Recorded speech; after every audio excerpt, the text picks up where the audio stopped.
Ədalət isə bundan əvvəlki videoda kürə pec haqqında danışmışdıq. Pizza sobası. Adı nə idi bu sobanın? Əsl adı? İtalyan fırın. İtalyan kürəsidir. İtalyan kürəsi, İtalyan sobasıdır. İtalyan Çünki sobası. burada müəyyən bir ölçülər Pizza var ki, sobası. məhz o ölçülərdə usta hazırlayır və o ölçülərə əməl olunduğu halda həmən soba effekt verir. Düz deyirəm də usta yəni. Bəli. Yəni siz bunu əyri, üyrü, istədiyiniz hündürlükdə qoysanız o fırın effekt verməyəcək. Yox, hər fırının ölçüsünə görə öz ölçüləri var da. Yəni 1 metrəlik, 1.20, 2 metrəlik kürələrin, fırınların ölçüləri heç hündürlüyü, məsələn, altının duzu, zadı bunlar olmalıdır mütləq.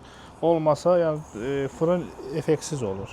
Gərək hər bir ölçünü düzgün qoyasınız da fırında. Yəni ölçünü düzgün qoymayanda artıq orada pizza bişirəndə ya çiğ qalacaq, ya çox altı bişirmir, ya üstü bişirmir. Məsələn, ölçü var da, indi bəzi ölçülər var ki, onlar düzgün qoyulmayanda altı bişirmir, məsələn, üstü bişirir. Amma elə ölçü var qoyurlar ki, səhv qoyananda, məsələn, üstü yandırır, altı bişirmir. Məsələn, belə bir şeylər də var. İnşallah növbəti videoda bu fırının ölçüləri barədə məlumat verəcəm.